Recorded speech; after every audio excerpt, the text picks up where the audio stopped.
blast. Teenage dreams and neon screens. It was all rad, you know what I mean? Like, you know, it's like whatever, together forever. We're never gonna sever, laughing and sharing our stories clever. We'll take you back, it's like whatever. Welcome to Like Whatever, a podcast for, by, and about Gen X. I'm Nicole, and this is my BFFF, Heather. Hello. How was your week? I don't think I did it. I don't think I did anything. No, because my back was still hurting, so I didn't. Oh, that's right. Yeah, I didn't do anything important that I can even recall what I did this week. So it must not have been important. But what about you? I went to a wedding on Saturday. Lovely. It was lovely. It was a little wedding. A lady that I know through work, and I went with a friend of mine who is also friends with this lady. Oh, nice. It was so sweet and just so quaint. And it was in a little church with all the glass windows and all that stuff, stained glass windows. But it was Episcopalian. So I've never been to an Episcopalian wedding. Are they different somehow? They are. Oh. So I grew up in the Methodist church. Yes. And so this, first of all, this wedding was much longer. The bride and groom spend a lot of time sitting down. That doesn't seem fair. I mean, it was like an hour long, and somebody said that was a short one. Oh, so it's like a Catholic wedding. Yes. Because they're like forever. And apparently Episcopalians branched off from Catholicism. It's all the same I know. crap. I know. But because some of it was very ritualistic. Like they actually had wafers and wine. No, yeah, no. Like no thanks. the real ones. Yeah. So there was a female priest. So I don't think they call them priestesses in I don't think they the do. church.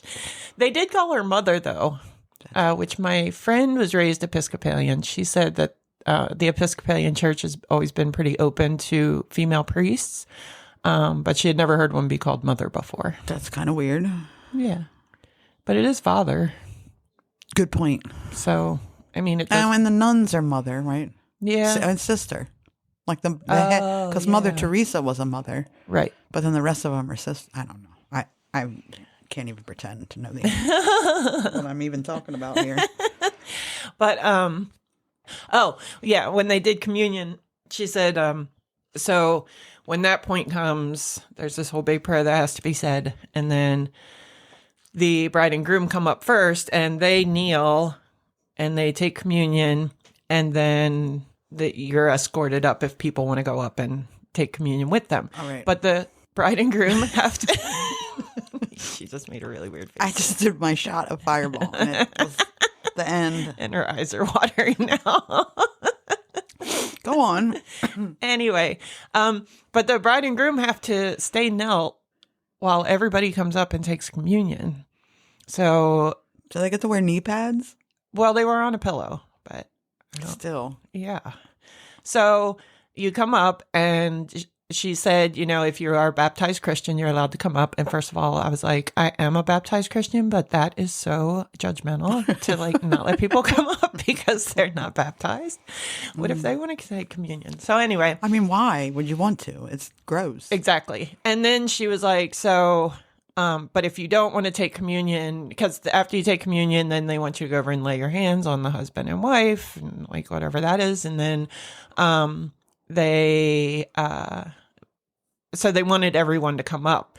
So she said that if you didn't want to take communion, you could do this, which I'm motioning across my chest with my arms. Mm-hmm. And then she would say a blessing on you. What if you didn't want that either? I know. So I'm like in a panic in the middle of the church. Like, what am I going to do? Because I was raised in the church. I have my reasons for why I am no longer in the church. And I feel like I have a very good understanding. I left it as an adult, so Right. I know what I'm doing. Mm-hmm. So I know how to be polite. I did all the gestures, and I even accidentally said and also with you once, just because it just falls off the tongue so fast and easy. But but I don't pray. I don't say amen. I don't do any of that, but I'm respectful. I nod my head, and, I just feel like it's blasphemous for me to stand there and do that when I agree. I don't believe in it. I think it's more respectful for me to not do it. That's how I feel. Right. So, anyway, luckily it starts and there are people that are not going up. And I'm like, oh, thank God. That's an option. So I just didn't go up. So that was fine. But yeah, it was very neat though. I'm always into those kinds of things. Like I love religion and I love symbolism and things like that of it. So it was very, very pretty. It was kind of neat being in church again and like in a weird way. I guess. But it was fun. So like this was a older couple. Their aunts, there were 3 aunts that were there, which were older ladies, I would say. No, I don't want to say in case I get it wrong. But anyway, they were called the fire ants and they were all dressed in like red shiny dresses. They chose their own and they all had little red tiaras. And instead of like flower... Mental note to my niece and nephew. I wish to be called fire ant from now on. Yes, and instead of a flower girl, the fire ants came up the aisle and handed out fireballs to everybody. It was really, really cute. I don't want to go that far, but I do wish to be called fire ant. Dress all in red. I don't know about that either. But all right. You could go get that red wedding dress that you tried on that time. Did I try a red one on? Oh, I have a picture. I thought it was pink. I don't think I had a red one on. I'm pretty sure it was red. Okay. I'll check later. Okay. But anyway, yeah. And then, so that was that. Lovely, lovely reception. That super sounds cute. lovely. Yeah. Lots of really sweet moments. Like, I really, really like this lady. She's just one of the kindest people you'll ever meet. And she just grinned ear to ear all day. So it was fun. Nice. Yeah. I hate weddings. Yeah. I know you do. I don't like getting dressed up. I don't like going to a church. I think your daughter was the last time I went to a wedding. Mm-hmm. At least that wasn't in a church. It was not. Thankfully. I mean, I don't know. I've been to Catholic weddings. My godson is Catholic and his wife is Catholic. Oh, yeah. Very. Yes. Italian Catholic. Italian even. Catholic. Yes. So that's it, guys. That's it. We're done. Bye. See ya. Well, it was a not a good week for me because I didn't do anything. So, and I'm work. We'll just say work for the post office is plenty. So while you have it, while you have it, anyway. That's why I said, don't tell Elon. Anyway, so today I gave Nicole homework, and so I'm giving all of you homework. Stop right now if you haven't watched The Breakfast Club in a while, and go watch it, and then come back. Okay. Yep. We'll give you a minute. Just kidding. So let's fuck around and find out about The Breakfast Club. Woohoo. My sources are imbd.com and screenrant.com, and there's a couple other ones that are listed down further. Okay. Amongst they were like magazines and stuff. So I'm going to start with just a general overview, real quick synopsis. Y'all should remember The Breakfast Club. I mean, your Gen X is probably like one of the most Gen X movies. It really is. Like I know I've seen it, but I barely remembered any of it. Yeah. And I literally finished watching it right before she got here today. I gave her this homework 5 days ago. I am a master procrastinator. I do my best work at the last minute. So now it's all super fresh in my head. But yeah, but getting back to what you were saying. So Gen X, I was like, holy shit. Yeah. Pretty much. Yeah. Like, yeah, I'll wait. Okay. So on Saturday, March 24th, 1985. Why I put that in there, 84? Because it said 85. You probably just hit the wrong key. Maybe I'm just a liar. I don't know, but it's been 40 years. 5 students at Shermer High School in Shermer, Illinois reported for an all-day detention. Socially awkward Brian Johnson, Anthony Michael Hall, jock Andrew Clark, Emilio Estevez, shy loner Allison Reynolds, Ally Sheedy, popular girl Claire Standish, Molly Ringwald, and rebellious delinquent John Bender, Judd Nelson. They gather in the school library and meet with the vice principal, Richard Vernon, who warns them not to talk or move from their seats and assigns each of them the task of writing a 1,000-word essay describing who you think you are. Who do you think you are? Bender ignores the rules and spends this time antagonizing the other and defying Vernon, who gives him 8 additional weekends of detention. The students sneak off to retrieve Bender's marijuana stash from his locker. When they see Vernon returning to the library, Bender deliberately gets caught to allow the others to sneak back in. Locked in a storage closet as punishment, Bender is berated by Vernon even further, who tells him that he wants Bender to prove how tough he is and is offered a chance to punch Vernon, but fails to act. He soon escapes into the ceiling panels and falls into the library where the others are. The students pass the time arguing, listening to music, smoking pot, gradually opening up about their home lives and their reasons for being in detention. Despite their differences, the students realize they all face similar problems. Andrew and Allison bond over their complex relationships with their parents. Brian and Claire each feel anxiety over being a virgin. Still, the group suspects that their new friendship will end once detention is over. Meanwhile, Vernon complains to the janitor, Carl, that students have become less disciplined and more arrogant compared to the ones he had when he was a teacher. But Carl suggests that Vernon is the one who has changed and cares too much about what the students think of him. The others convince Brian to complete Vernon's essay on the group's behalf. Claire gives Allison a makeover, which sparks romantic interest from Andrew. And Bender crawls back to the closet where Claire challenges her pristine reputation by kissing him. As the students part ways, Allison and Andrew kiss, and she rips the state championship patch off his Letterman jacket to keep. Claire gives Bender one of her diamond earrings, and they share their own kiss. Vernon reads Brian's essay, which asserts that the vice principal has made petty assumptions about all of them, and Bender walks home across the school's football field and raises his fist triumphantly as he leaves. So, in February, the film debuted at number 3 at the box office behind Beverly Hills Cop and Witness, grossing $45 million domestically and $51 million worldwide. The film was a box office success, given its $1 million budget. At first, Hughes was turned down by Universal, who couldn't see the appeal of the stripped-down, brutal honesty of the characters. I'll get to the fun facts in a minute. Okay. But what I wanted to do also, so here we go. So what they reveal is Claire's popularity subjects her to intense peer pressure while her bickering parents use her against each other. She receives detention for skipping school to go shopping. Bender reveals the physical abuse he and his mother suffer at the hands of his father, including cigar burns as well as other injuries he has sustained from his father physically abusing him. He is serving detention for pulling a false fire alarm. Andrew becomes influenced by jock culture and is intimidated by his father to succeed in wrestling. He was given detention for taping a student's butt together in an attempt to win both his teammate and his father's approval. Brian is under so much academic pressure from his parents to get good grades that he contemplates suicide after getting an F in shop class. He was sent to detention for bringing a flare gun to school.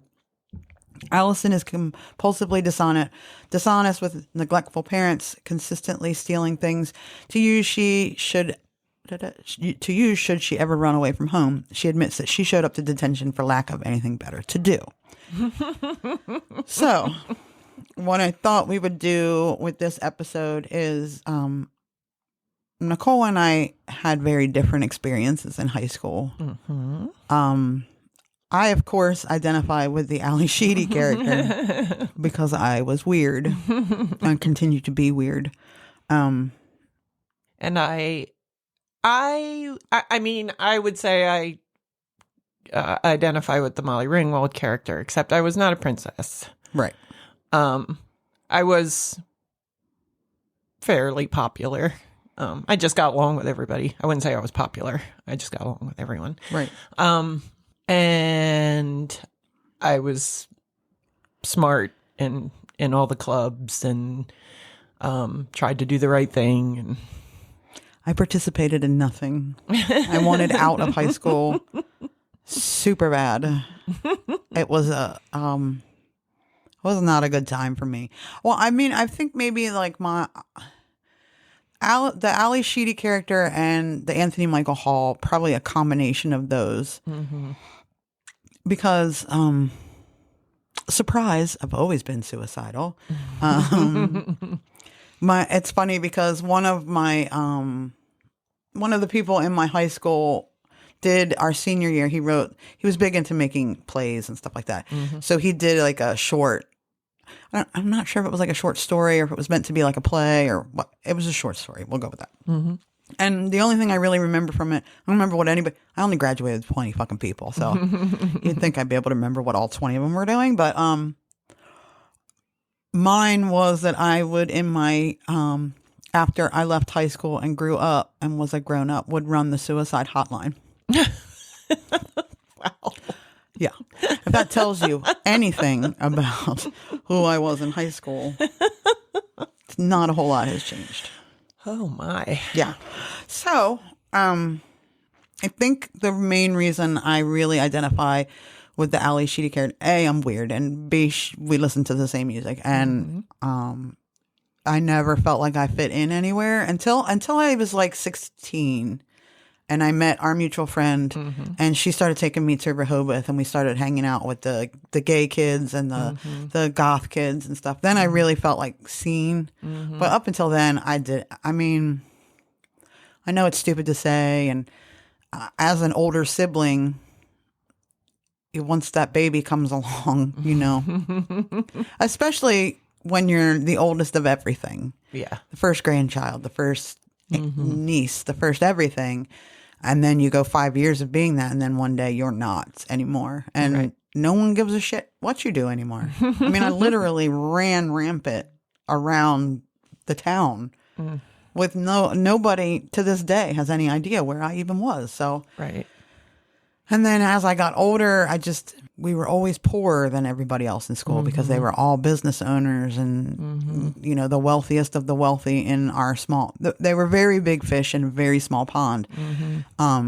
So I could never keep up with that. We never could keep up with that. So I gave up on being cool. Yeah. I did have issues with that too. Like my mom wouldn't buy me name brand stuff. I had a pair of Jams in like 6th grade. I had a pair of Jimmy Z's. And the other problem, too, was I was always heavier.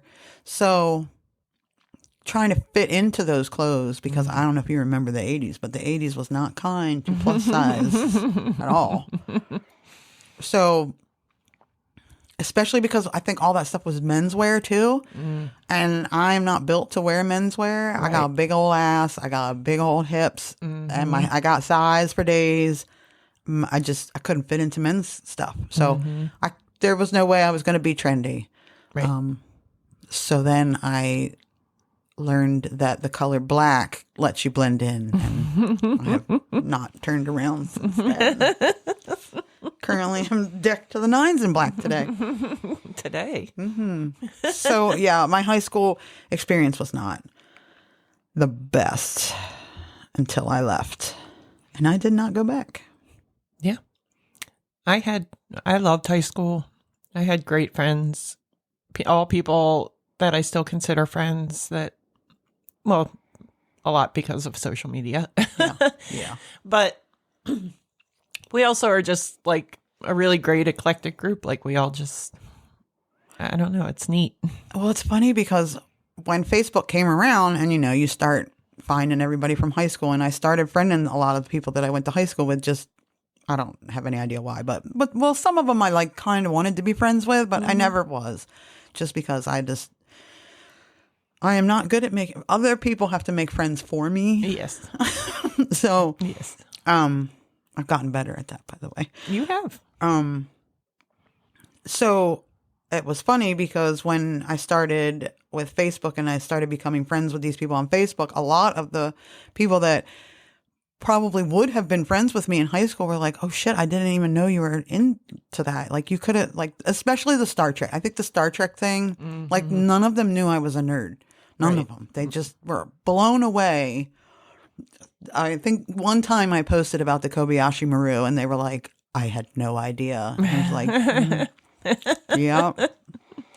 Watched every episode. I think things would have probably been better if I had just been a little more open. Well, plus I really like spending time by myself. That's Yeah. the other problem. Like, I really don't like people. I know. It's really hard. Yeah. Especially at my job these days is exhausting from having to speak to people all day long. Like, not my coworkers. I like my coworkers, Right. but like strangers on the street, ugh, it's just Yeah. like, I don't. That sounds horrible. When you tell me people come up to the mail truck or like come out to talk to you, oh my God. Today, and if I have to say, like, do you know how many times you have to talk about the goddamn weather in a day? Like, Oh my God. that's all, because that's all people do is small Yeah. talk, and so Yeah. you hear the same I hate fucking small thing talk. over and over. That's why I avoid people in public. It's not because I'm like scared to see someone. I hate small talk. It's Oh, how are you? How's so and so? How's blah blah blah? The weather's pretty crazy today. Yeah, Like, oh, crazy weather. it's going to be much warmer tomorrow. How about this wind? And it's like, I know, I've heard this 46 times today. There's only so many different ways. And then you just get down to like almost a script that you say every day. Yeah. So there's the same people and whatever. Mm-hmm. So that's, I think, why I think I'm more of a mix of like the Anthony Michael Hall and the Ally Sheedy characters. Mm-hmm. I could see that. And of course, Judd Nelson. I always had a crush on Judd Nelson. So, there's no surprise there. Yeah. I like the He bad was boys. very cute. Yes. I like the skater boys. Skater boys. And Emilio Estevez is just so funny. Like the 80s dancing in that movie, like was when they're running down the halls and flinging their arms. And When Molly Ringwald does the dance. yes, That's so. the top of the stairs. Like, when you think quintessential 80s dance, first of all, when you think quintessential 80s, you think Molly Ringwald. Yes. Period. Like, she is the queen of the 80s. That is true. Like, anyway, and her doing that dance was just everything. Yeah. What is it with the musical montages In the in 80s, the 80s movies? I don't know. Like, it's so fun. They're playing the same song, and all these completely different kids are just running down the hall doing these dances. But it was like that in every fucking Yes. movie. Like, they all had it. Apparently, we like to dance in the 80s. Well, yeah. I mean, we did. We had all those dance shows on TV, like Yes. American Bandstand, and And it was illegal in Footloose. it was illegal. Fun fact, it was also illegal in Fenwick for a little while. Wow. Yeah, no dancing in public. It was weird. It was a giant joke amongst everyone. By the way, Footloose is a really awesome movie, too. It's okay. It's not one of my favorites. It's one of my favorites. I just watched it not that long ago. And I'm a huge John Lithgow fan, so that helps, too. I don't know. I don't know what it is about Footloose that it's too much dancing. It is super cheesy. I think that, I don't know. I like Well, it. you do like cheesy. I do like cheesy. I'll tell you what my favorite, all time, hands down, favorite 80s movie of all time is fucking Pretty in Pink. I can watch Pretty in Pink every day forever. I love Ducky, number one. Number one, I love Ducky. And number two, when she makes that, I wanted to make a dress so bad. I cannot sew for shit. I have tried numerous times. I can make a pillow, and that is the extent of my sewing ability. But man, I wanted to make. I know everybody else jokes about how horrible her dress. I fucking love that dress. I love the little thing on her neck. I just loved it. I really like Molly Ringwald, number one. I couldn't tell. I do. I love. I don't know, and I love. I don't know what it is. I don't know if it was like because she was always the popular girl. But in Pretty in Pink, she's weird. Oh, that's what I wanted to say earlier is that while I mostly related to the Molly Ringwald character, my favorite character was the Ally Sheedy character, which is funny because you're my best friend. So she was actually the one I liked better. I thought Molly was a little obnoxious sometimes. Well, that's right. And she was supposed to be. Yeah, that's the whole.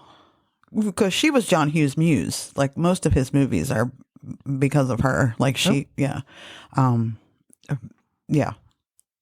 He said it many times that Molly Ringwald was who he made movies for. It's I don't know, the Emilio Estevez. I know people like Emilio. I know that person, and they're all the same. And you know there's something behind it that's It's usually an asshole dad. yes, that is. And if it's a female version of that, it's an asshole mom who, you know, wanted to be in beauty pageants and never could. So wanted to be a cheerleader. Wanted to be a cheerleader and never could. Or, you know, it's the same. Right. Exactly. Person. I always think that when I see athletes, like, they talk about how great they are and things, especially high school age, some college kids. And I'm like, man, I hope that kid's enjoying what he's doing. Yeah. Like, if he's enjoying it, that's fine. But my niece is an athlete. How, I have no idea, because none of the rest of us are. I mean, my dad kind of is, but he thinks he is. But I mean, he's definitely the most in shape of any of us at 70, however old he is. He could whip all of our, except for her, all of our asses. But she's a competitive gymnast. Oh, I did go to one of her, that was the week before. Never mind. That was the week before. Okay. She is extremely competitive. None of the rest of us are. None of us really know where she came from. Right. If she didn't look like my sister, we would really think that she doesn't belong to us. But no, I take that back. My niece is the perfect combination of Ally Sheedy and Emilio Estevez. The kid is fucking weird. Just straight out weird. I commissioned, I gave it to her last weekend. It was the best. I commissioned, you can get a taxidermy mouse and have it made however you want it. So I commissioned it in her gymnastics leotard, and it's on a floor, like a floor mat. And I was so excited about it. And my sister was like, that's the fucking grossest thing I've ever seen. Which is weird because they have deer heads in their house. Right. And my brother-in-law was like, that's kind of creepy. And I don't know if it's just because you dressed it up as, I don't know. But I have one. Well, at least the whole body's there. It's not just a head. Right. And it's doing something. I have one that has like glasses on. It's reading a newspaper, and I named it Archibald. So I was like, I'm going to get her this. And I kept texting my sister. I'd already paid for it, and it was coming. So it really didn't matter what she thought. But I was like, well, do you think she's going to like it? And she was like, I mean, I guess. I don't know. So I hadn't heard from her. I didn't see her get it because it was after her meet, and she was going to bowling with her team or whatever. And so the next day I hadn't heard from her, and I was like, I texted my sister, and I was like, did she not like that? And she was like, she didn't text you? And I was like, no. And she was like, God damn it. And she was like, she loved it. And then she sent back, I mean, she capital LOVED it. And I was like, I knew it. The kid's a weirdo. Yep. But she's her she's her own, like my sister punishes her by taking her away from her gymnastics. Like, that's her punishment. Right. And that's what I mean is, like, she loves it. Like, eats, sleeps, and breathes it. Yeah. And so I'm good with that. Like, that's her passion. She broke her elbow. I wish I would have ever felt like that about anything. She broke her elbow and she broke it like 3 or 4 times, and she had to have surgery on it because obviously gymnastics stops you from growing. And so she's small. So she broke her elbow. She had to have surgery. None of you care, but I'm just gonna tell you. She had to have, this is the kind of bitch that she is. She broke her elbow. She had to have surgery. She had to take a lot of time off. She was very upset. She worked the entire time to get herself back in. She had a competition, and she wasn't allowed to do the vault. The doctor said that's the only thing she couldn't do is because it put too much pressure on her elbow. And so her first competition back, she did not do it. And the way you forfeit is you walk. You know how they run, and then they hit the vault. So when you forfeit, you walk down there and you touch the vault, and you do it twice, and that's forfeiting. So she forfeited the first competition, and then she came home, and she was upset because your overall score is all 4 events together, and she has to have a trophy or she's gonna die. I guess I don't know. She was very upset. She told my sister, "Well, what happens if I just do it?" And my sister was like, "Do not." Do not do it. So her next competition, she goes down, touches the vault, walks back up, and then just runs and does it. And scored a 9.3. So my sister was like, what am I supposed to do? Yeah. What am I supposed to do? Exactly. She's 16. What am I going to do? So anyway, I guess you can mix two things at once. She wants to do forensics in the FBI. I could see that. So, yeah. Yeah, so that does make sense that she would be. So with Emilio Estevez and Ally Sheedy kissing at the end. That's her. I felt like that was a little bit far-fetched, but now it makes perfect sense. I always thought it was far-fetched. And let's also start, because we talked about this before. The whole makeover of Ally Sheedy. Terrible. It was horrible. She was so much prettier before Molly Ringwald did her makeup. I don't know if I put it in here or not. One of the fun facts, I think, it was she hated that. She did not want to do that. She thought it was a terrible idea. She didn't like She didn't like the message it sent. They said the whole point of it was that he could see her. Like, she wasn't hiding. But she wasn't being herself either. So yeah. She actually was hiding when she put that on because that wasn't who she was. Exactly what I'm trying to say. Look, I can put on regular clothes. I cannot wear skulls. I wear skulls all the time. I can put on, I do like pink. I'm not going to lie. Pink's my second favorite color. But I can wear like baby pink or like baby blue, or I can wear all these things. I feel so uncomfortable in my own skin when I wear that shit. Like, I feel like I'm standing out like a sore thumb. But when I have crazy ass colored hair and I'm wearing all black, or I have skulls all over me, or, you know, I don't feel like I'm obviously I probably stand out more when I'm wearing all that. But I mean, I used to wear the chains and all of it. And I never felt like I stood out. And then as soon as you put me in like a regular people stuff, I feel like I'm like so self-conscious and I feel like I can't breathe. And because it's not who you are. It's not. Right. It's my senior year, we had this horrible thing at school. They don't do it anymore, thank God. But seniors got auctioned off and you had to be a slave for a day. Wow.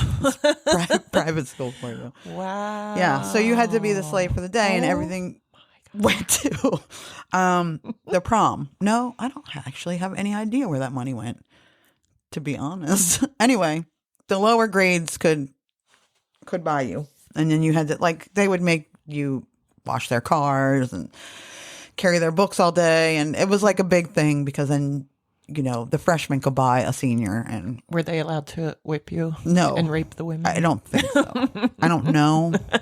I didn't really read the rules. I was bought by my friend. No, I was sadly bought by one of my teachers because that's how sad. I didn't have any friends. She was like, nobody's going to buy her. But what they did to me was probably the most, I would have rather have washed your car or, I don't know, stood by you while you ate. Literally anything than what they actually did to me that day. I have never been more humiliated. And I know it's going to sound stupid and weird, but they had the girl that I spent summers with that had the restaurant down the street. She was very girly and she went to church every Sunday. They were very religious. So they had her bring, and it was like the most floral dress ever. It was like a fit and flare, like with the V in the front, like your typical like church going dress, like with just flowers all over it. They curled my hair. They put makeup on me. And that was my only punishment. And it couldn't have been worse. Like, that was literally the worst punishment you could have done to me. Oh, my God. Yeah. It was literally the Ally Sheedy thing. Yes. It 100% was. They did my hair. I wonder if they feel bad about that now. I don't know. I'd have to ask them. Because that's horrible. It's telling you, like, yeah, we think you look ridiculous and you look really pretty if you do this. Yeah. And I wore a fucking uniform. So it's not like I even wore I did because. Right. You wore your docs. I did. I stretched the rules a little bit. And I shaved my head and. They were too scared of you to tell you not to. Dyed it black. There's rules now. So yeah, and it was humiliating. Now that you say that, is exactly what they did, and it was humiliating. Yeah, it was awful. That's horrible. Yeah, absolutely horrible. Yeah, it did not sound ridiculous. That was nuts. Yeah. What is wrong with people? I don't know. You could never. Because I was watching The Breakfast Club and that teacher, and I was like, shoo, this shit wouldn't fly today. But I was like, man, were they really that mean to us? And I was like, yeah, they were. Yeah, they actually were. Yeah. I had a teacher, again, well, I don't know what it was like in public school. I don't know if they could touch you at that point. We had to, they were still allowed to beat you with Yeah. We had a teacher that threw chalk at your head all the time. I'm pretty sure that they were physical. Yeah. And he picked up one kid in his desk and all, and threw him out into the hallway. So yeah, that corporal punishment was alive and well. Oh yeah. And I guess a lot of it, you look back and you say, well, was it really that cliquey? And because near the end of the movie, they talk about, well, what's going to happen on Monday, right? And that's exactly what and I love that conversation. Like, it was real, and people don't do that. It's exactly what was going to happen. They were going to go right back to where they were because they were not ever going to be friends. It wasn't going to happen. Nope. But the fact that they identified it, I thought was... And said they felt shitty about it, but that was just the way it is. Right. Because, then there's... I don't know what it's like today. With online bullying, I imagine it, I have mixed feelings about that. But but that is what would happen then. You would pretend to be friends, and then that would be it. I feel like those things happened in like little small pockets here and there. You'd be in the same place with somebody, whether it was something because your parents were together, or at church, or I don't know, just anything random where maybe you hung out and you had a good time together. But then the next day, it was like it never happened. Right. Yeah. Yeah. I feel like I was in that situation at some point. Yeah. I don't think I ever was. Maybe. I don't think so, though. I'm mostly because I avoided the people I went to school with, like the fucking plague. Yeah. When I started driving and made friends outside of school, I didn't ever turn back. So, before that, like, we would go to the movies all the time, and, I don't know. I had crushes on the boys, and they did not, because I wasn't the popular girl. And, the popular girls would invite me to sleepovers just to be mean. And then I just stopped going. Of course. Because, they had weird things for dinner. And I'm not down with that. Like, the one time I went, they had tuna fucking casserole. Who, first of all, makes teenage girls fucking tuna casserole? I love tuna casserole. Okay, you're nuts. They sat that shit down in front of me, and I was like, hold on. What the fuck is this? That is a weird thing if your daughter's having friends over to make. Right? Like, you order pizza. Yeah. But Janet made it, and I loved it. I know, you're weird. I love tuna, though. I like tuna also, but I don't want things mixed. I don't like my things mixing. I'm not a casserole person as a general rule. And I haven't had tuna casserole in probably 25 years. It's warm. It's warm tuna. But I'm not a casserole fan because I like to taste each food. Like, I don't want it all put in a big pile together and cooked together. Look, tuna casserole is weird. Okay, I like fresh tuna warm. I put my life on the line sometimes to eat fresh tuna. But I don't want it mixed in with pasta. Peas. No. No. And the brown breadcrumbs on top. Oh, no. No. No. Yeah, seriously, I haven't had that stuff in forever, but I would eat it. Like if somebody brought it in here right now, I'd totally eat it. You'd be on your own, and I would have to hold my nose because that smells terrible too. Because I know that we just ate right before we came on We here, did. but We had I'm cheesesteaks. Yeah, I They made were us delicious. cheesesteak sandwiches and fries because my doctor doubled my thyroid medicine and my metabolism runs 5 million miles a minute. She was very hangry. I was so angry, and now I'm getting hungry again. It's only been like an hour since we ate. That's true. Well, It's cheesesteaks so don't last annoying. long. Yeah, They don't last long. true. And we have cake for when we're Oh done yeah, here. we have cake. We gotta go, guys. We have cake. Back to the breakfast. Let's eat breakfast. Of course, now when you watch it back, it is slightly problematic. A little bit. But I feel like most of those movies are, and I know that the kids today want to cancel all that shit because most of it's problematic. It was a different time, and you know I get it, but I have a real issue with trying to erase what has happened in the past. When you don't allow things like Huckleberry Finn and how things were in the 80s and 90s and like that, then you forget How far we've come. and how much further we have to go. Right. But like that happened. Mm-hmm. And we should acknowledge that happened, that in movies we call people slurs, and in movies it was no big deal, and it's not cool. But if you erase all that, then you're bound to repeat it. Right. Well, one of my favorite sayings is Maya Angelou, and I'll probably chop it up, but basically do the best you can until you know better and then do better. And that's what I feel like we did. You know, we learned that it's not okay to call somebody a fag. Yeah. Especially in a movie.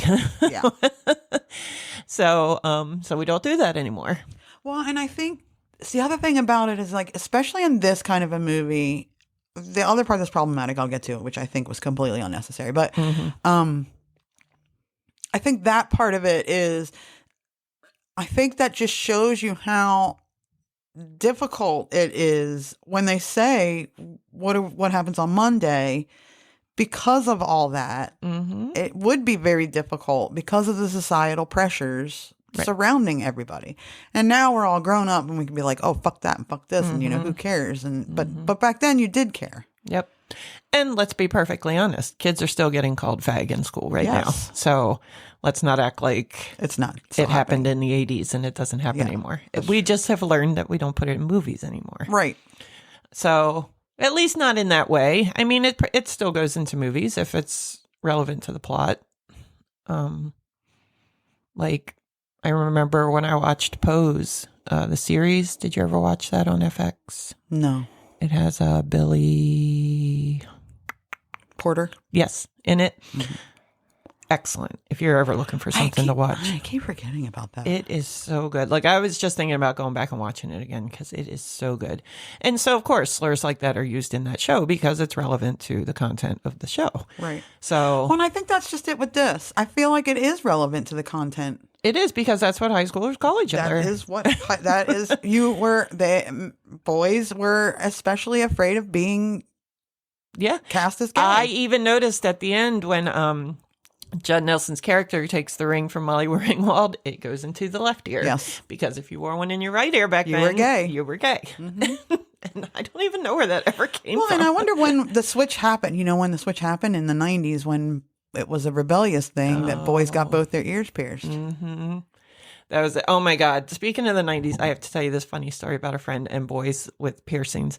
So we used to have a friend, and he told us once that he got his belly button pierced in the 90s. And oh my God, we fucking died laughing. And he's like, what? It was a thing back then. We were like, no. Never. No, dudes. And we were like, no, it was never okay for guys to get belly button piercings. Nicole made me get my nose pierced. It hurt like that's why I still wear the damn thing, because it hurt so fucking bad then. It didn't even hurt that bad. It hurt. I didn't get mine done until like 10 years ago, but It didn't hurt that bad. It hurt that bad. I got my belly button done when I was 19, and I still have the same ring in it. I do have my belly button. I don't think I can get it off. Like, I've tried just for shits and giggles, just to like try Did you have it through all 3 kids? Oh, yeah. Every time, every pregnancy, they'd be like, you're going to have to take that out eventually. I was like, okay, I will. And then I didn't. So I always waited for it to shoot across the room. But it never did. But yeah, I have tried just for fun to see. And I don't think it's probably rusted shut at this point. You had your eyebrow pierced too. I didn't like, I'm not a fan of piercings. Yeah. They hurt a lot. They do hurt a lot. And I don't like it. Like I want them because I don't want facial piercing. Like my nose is, I wouldn't mind getting the other side of my nose the eyebrow pierced. was a regret. Yeah. That one was, and I still have a scar from it. I don't like the lip piercings. I don't like the cheek piercing. I mean, it's fine for other people, but I don't like it for myself. Exactly. It would bother, like I touch my face a lot, which I never realized till COVID came and you weren't supposed to touch your face anymore. And I was constantly like, what am I supposed to do with my hands? I never was a fan of the facial piercings. Mostly because it hurts for like months. It does. And a tattoo hurts for like the time you're getting it done and then maybe the next day and then that is it. Yeah. Yeah. And it's there forever. It doesn't fling across the room. It doesn't. It's there forever, except for these on my finger. I keep losing those. But so so now I get my ears pierced because they stay and they don't hurt as bad. Mm-hmm. But it does. I mean, I don't know. I don't. It's funny too because I'm terrified of needles. Like if I have to have blood drawn or get a shot, I freak out. I turn my head and squeeze my eyes shut so tight, like I'm going to accidentally see it out of the back of my head. I don't like getting shots, but like having my blood drawn, I like having my blood drawn because I like to watch it. But I'm not a big fan of like the thought of getting a shot.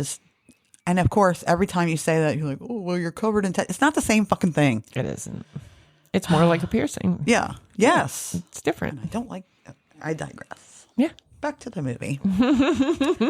I did have some, I did have some fun facts or not so fun facts or. Just facts. Yeah. Okay. Stuff. According to casting director Jackie Birch, the original script went under the name The Lunch Bunch. Oh, I'm glad they changed it. That's according to the Huffington Post.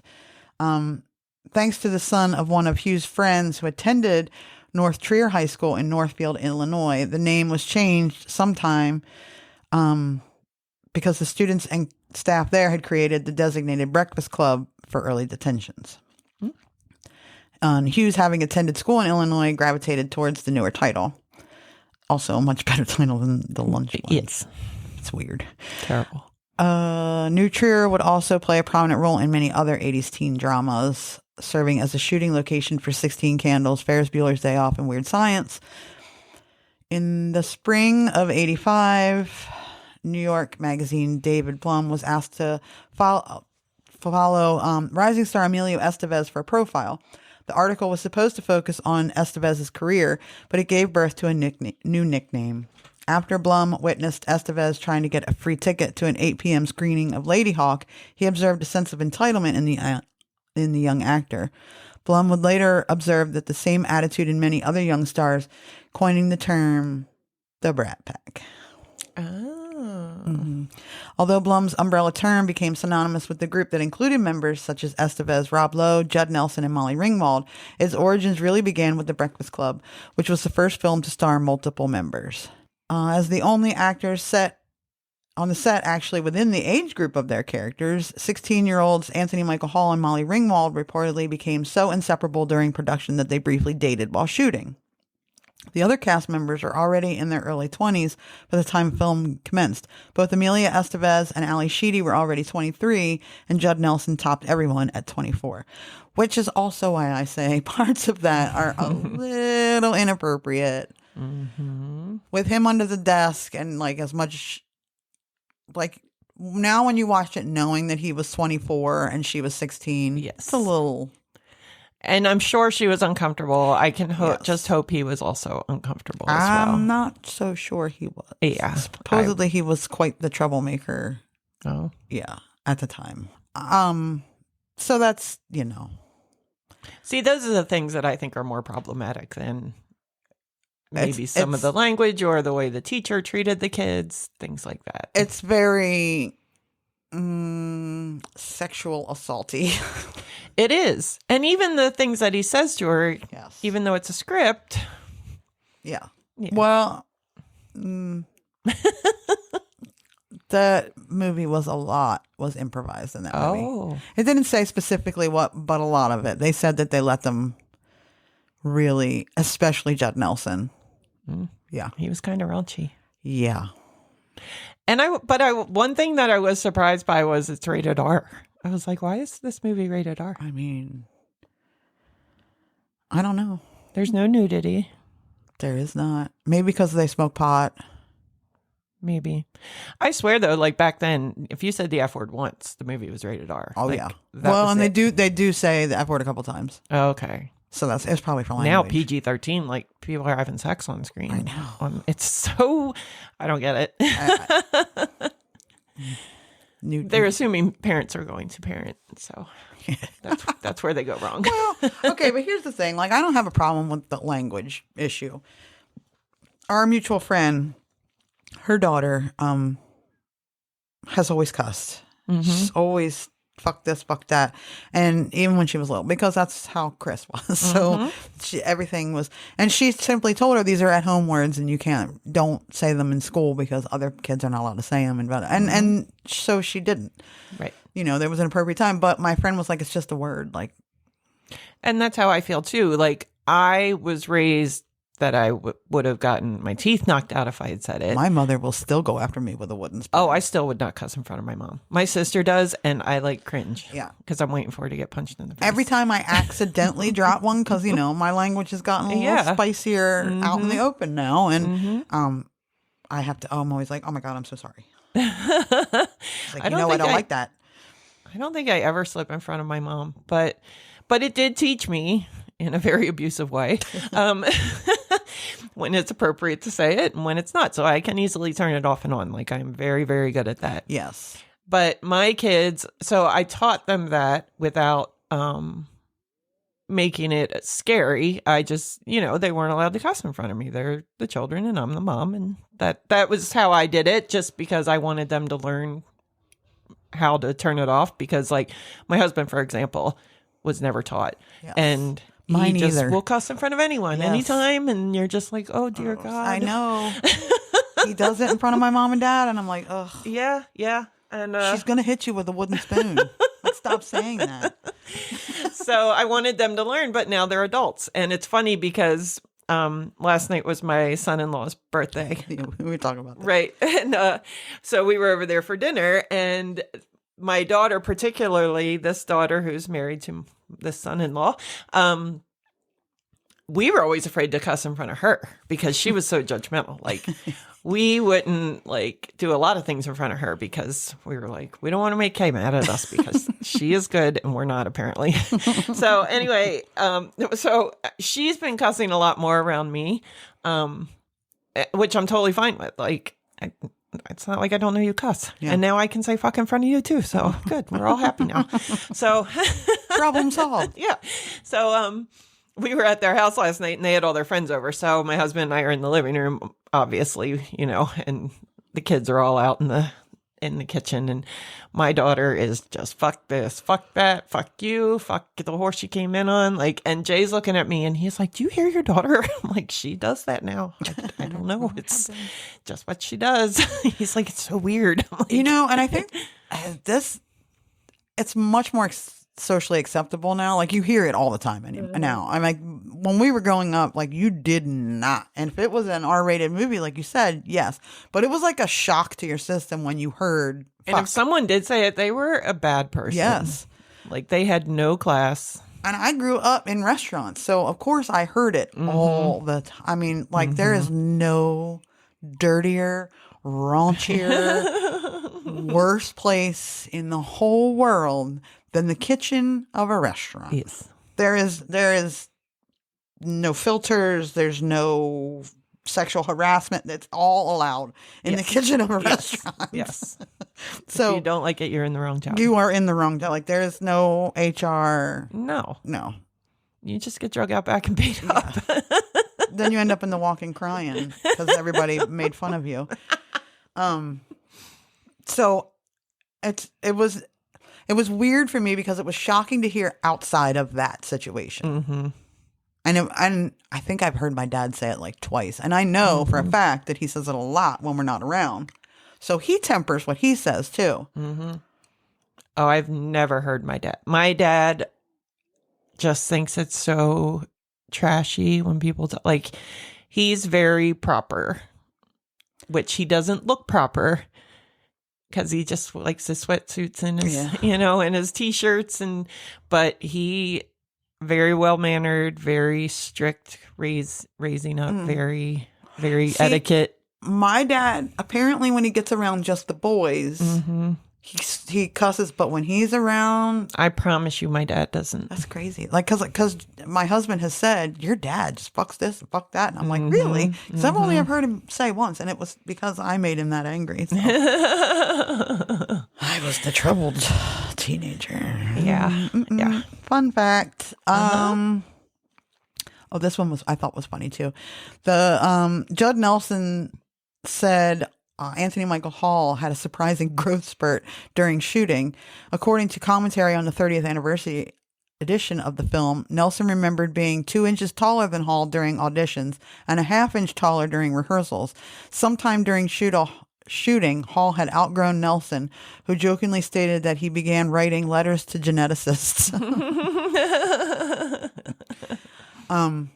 According to both Molly Ringwald and Ally Sheedy, the original script had a Porky-style scene in which the boys sneak off to peek in on the high school synchronized swim team, stumbling upon a topless PE teacher along the way.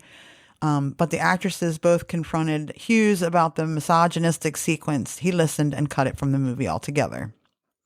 So apparently it was even more problematic than... yeah. While crawling his way through the air duct, Bender entertains himself by remembering a joke about a blonde, a poodle, and a 6-foot salami. But before he can deliver the punchline, he abruptly falls through the ceiling.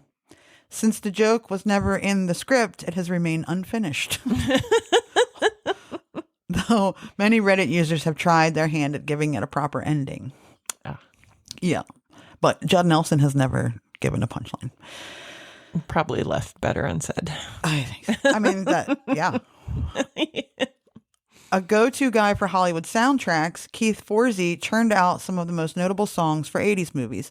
Approached by the studio to write the Breakfast Club's soundtrack, Forsey spent time watching the actors on set before committing. Inspired by the scene in which Brian asked the group if they'll still be friends after detention, Forsey wrote the new iconic song, Don't You Forget About Me. Originally, Brian Ferry of Roxy Music was approached to sing it before Billy Idol, who later recorded his own version. I don't think I've ever heard the Billy Idol version. Luckily, an offer to Chrissie Hynde of the Pretenders would lead to the recommendation of Simple Minds frontman Jim Keir, Hynde's husband. Simple Minds would agree to the song, though initially there was hesitation over the band not writing their own lyrics. This is a real fun fact. This one was my favorite fun fact. As the second recurring adult figure of the film, John Kapelos only had 2 scenes as Carl the janitor. While Kapelos would have little screen time, he took his role seriously, leading to a feud between him and star Emilio Estevez. According to Kapelos, the bad blood between the two began when he was trying to film a scene while Estevez and Nelson were trying to make him laugh. Angered by their lack of seriousness, he referenced the real-life heart attack of actor Martin Sheen while shooting Apocalypse Now. Kapelos told the pair that they would have been great on the set of Apocalypse Now during the time of Martin Sheen's heart attack. Well, would have had fun watching him wince in pain as they goofed around. Unbeknownst to him, Estevez was Sheen's son, making the rest of their time together very uncomfortable for both. I thought that when I read that, I was like, oh, shit. How do you fucking not know? Right. That's what I was thinking. I mean, I guess he knew about Charlie Sheen, but I don't know how you didn't know. I mean, I guess because they didn't share a last name. I don't know, but he looks exactly like his father. And his brother. Yes. John Hughes wrote or directed some of the most influential movies of the 80s and 90s. 16 Candles, The Breakfast Club, Ferris Bueller's Day Off, Pretty in Pink, Some Kind of Wonderful, Weird Science. Other notable films that he either wrote, directed, or produced: Mr. Mom, National Lampoon's Vacation, Planes, Trains, and Automobiles, Home Alone 2, Uncle Buck, She's Having a Baby. On the morning of August 6, 2009, Hughes was taking a walk close to his hotel on West 55th Street in Manhattan when he suffered a heart attack. He was rushed to Roosevelt Hospital, where he was pronounced dead at age 59. Damn, I didn't realize it was that long ago. I didn't either. Jeez. I remember him dying, but I know time really has moved. Time is so weird. It's crazy, right? When you get old, it's so weird. The pilot episode of the NBC comedy Community, broadcast on September 17th, 2009, was dedicated to Hughes. The episode included several references to The Breakfast Club and ended with a cover of Don't You Forget About Me. I love that show. Yeah, I do too. The One Tree Hill episode titled Don't You Forget About Me, broadcast on February 1st, 2010, ended with a scene similar to the ending of 16 Candles. It also contained references to other Hughes movies such as Home Alone. The 2011 Bob's Burgers episode, Sheesh Cab Bob, also paid homage to 16 Candles. The teen comedy Easy A, starring Emma Stone, paid tribute to Hughes and his films at the very end, where Stone's character states she wishes her life were a John Hughes movie by showing various clips of 16 Candles, The Breakfast Club, and Ferris Bueller's Day Off. While primarily satirizing later 90s teen comedies, the parody film Not Another Teen Movie references a number of John Hughes' 80s films, including 16 Candles, Breakfast Club, and Pretty in Pink, and is set at a fictional John Hughes high school, which I never really paid attention to in that. I've seen that movie and I'd never... after Hughes' death, many of those who knew him commented on the impact Hughes had on their lives and on the film industry. Molly Ringwald said, "I was stunned and incredibly sad to hear about the death of John Hughes. He was and will always be such an important part of my life. He will be missed by me and by everyone that he has touched. My heart and all my thoughts are with his family now." Matthew Broderick also released his own statement saying, "I am truly shocked and saddened by the news about my old friend John Hughes. He was a wonderful, very talented guy, and my heart goes out to his family." The 82nd Academy Award included a tribute to Hughes' work. A retrospective of clips from Hughes' films was followed by cast members from several of them, including Molly Ringwald, Matthew Broderick, Macaulay Culkin, Judd Nelson, Ally Sheedy, Anthony Michael Hall, and John Cryer gathering on stage to commemorate Hughes and his contributions to the film industry. And I think without John Hughes, the 80s would not have been... Oh, God, no. I mean, you can't live without those movies. Like every movie you said. You can't live with... I mean, they're all icons. Yeah. If you told me to name an 80s movie, I would name a John Hughes movie. Yeah. If you gave me 10 or 15 to list, I would name all John Hughes movies. Yeah. Like, that's crazy. I know. Wow. Yeah. That was awesome. So, yeah, that's The Breakfast Club. I don't know if we covered it all, but it's a good movie. Go back and watch it. It is. It is. I thoroughly enjoyed it today. Yeah.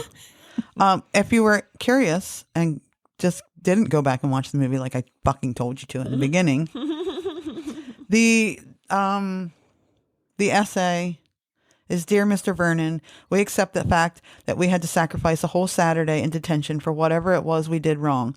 But we think you're crazy to make us write an essay telling you who we think we are. You see us as you want to see us, in the simplest terms and the most convenient definitions. But what we found out is that each one of us is a brain and an athlete and a basket case, a princess and a criminal. Does that answer your question? Sincerely yours, The Breakfast Club." No. And I think that's Yeah, I mean, it's a great thing for any teacher to hear. yeah. We're all those things. Exactly. Each one of And us. don't make assumptions about any of us. Exactly. Mm-hmm. It's just who you choose to present yourself as, or Exactly. who you were chosen Right. to present yourself. But we're all weird in our own way. Absolutely. We're all freaks. Absolutely. Some of us a little bit let that freak flag And the fly. more you try to hide that shit, the worse you are. We all know. So don't even try it. Yeah. Like, who was that guy? Wait, let me think of it real quick. It was somebody last week. Oh, Sarah McBride, the representative from Delaware. And did you see the other politician that refused to called her Mr. McBride? Yes, and then she called him Madam, which I thought was hilarious. I did too. Good for her. And super, super proud. And I'm so mad that I can't think of the name right now, but of the gentleman who stood up for her and refused to let the man go on until he did it right. And then, like a little bitch, she closed everything down rather than say it. But I was like, you know, that dude is like fucking trans kids. Because it's always the ones who have to hide it bad. Or it's either little boys or it's something horrible. It's something different. Well, maybe horrible or at least different. And my friend was like, it's just something he doesn't want to do to his wife because she's too pure. And I said, no, it's something he doesn't want to do to his wife because he doesn't want his wife to know who he actually is. Exactly. Just as a small tangent related to that, why the fuck do you care? Exactly. Why does anybody care who goes as what? And the whole line of trans women are beating regular women or cisgendered women or whatever the fucking term is. Well, first, can I just say, I don't like the term cisgender, so I don't want to be called that. And I think sometimes I get a little bent out of shape when they push that, because if you want to be called what you want to be called, then let me be called what I want to be called. Yes. Just my soapbox for that. Yes. But why the fuck do you care? I know. Why do you care? It's not happening. It is not happening. There are not men. Yeah, where's the data? Throwing on a wig. Look, any man can walk into any woman's room and assault her. Anytime. You don't have to have a wig on to do that. You don't have to have a dress on to do that. You don't have to be pretending that you're a girl to go. You can walk in to a woman. You can follow a woman into a woman's room and assault her in there. And it happens. All the time. And guess what? It's never a trans person. woman. No. Never. Fuck that. Nope. Stupid. Yeah. Call people what they want to be called and don't fucking care. Exactly. It doesn't affect you at all. At all. None. Not even the teeniest, tiniest bit in the whole entire world. Why do you care if somebody pees standing up or doesn't? Right. It's none of your business. Right. And you know what? Women have forever been going into men's rooms because the line for the women's rooms is too long. Yeah. I mean, one thing I'm so proud, like, of my dad and Janet, they're down in Florida and they're in Fort Myers and they belong to a private club. I won't like call it out or anything like that, but they have a member who he was previously a lawyer. And she's trans and she shows up there and hangs out in her dresses and her little bobbed haircut and her jewelry and her makeup, and everybody just hangs out with her. And these are a bunch of old white guys. Because it's been trained that it's some kind of fucked up concept. But if you know someone, then it becomes a little more real. But you can separate that person from this big bad evil. Yes. And another thing, men have been coming into women's rooms with their daughters forever. Exactly. And you will never, not even one time, see. And if you are a man and you have a small daughter and you don't want to take her into the men's room, totally get it. But you don't want to send her into the woman's room by yourself. If you announce, hey, I have a daughter, can I come in? They will let. Yep. Nobody's going to stop you. Nope. Actually, they're all going to be like, oh, what a good dad. Yeah, that's so nice. All right. Yeah. We're getting off on a huge tangent here. Fuck that shit. Anyway. So we're all weird. Yes. Just get over it. We are. Let people be who they want to be. That is the moral of this episode. That is the moral of this goddamn movie. Yeah, it is. Yeah, exactly. But what's going to happen on Monday? Same shit. We're all going back to where we were. Yeah. Except some of us. Yeah. This Molly Ringwald and Ally Sheedy remain friends. We've made it work. Yeah. But we were not in high school then, so. I think we still would have been friends in high school. Do you? Yeah. I tell you all the time that I don't think my husband would have dated me in high school. I was really fucking weird. I don't. My husband didn't really date in high school. He was a jock. He liked to party. I tell him all the time, I'm like, there's no way you would have dated me. And he was like, no, I think I would have. And I was like, And then he's like, one time we were talking about something. And he was like, you had a cane? And I was like, yeah, I carried a cane. And he was like, why? And I was like, why wouldn't you? Exactly. Because it was cool. I said, I also wore a cape. And he was like, oh my God, you wore a fucking cape? And I was like, you would not have been anywhere near me. Whatever. Thanks for listening, everybody. Like, share, rate, review. Find us where you listen to podcasts. Follow us on all the socials at like whatever pod. I can't think of anything that is related to that, but we're still we got to make a video. We got to get a camera. We do. Because we can't do it on our phone. No. It's weird. It's weird. Yeah. So we got to get a camera and then maybe we'll do video. It's very scary. It is. Nobody wants to see me right now. You should see me right now. I'm sweating. We are definitely radio personalities, not front of the camera. Too many shots. Too much fireball. Okay. So blah, blah, blah. Send us an email to likewhateverpod@gmail.com or don't. Like whatever. Whatever. Don't forget about us. Bye. We'll take you back. It's like whatever.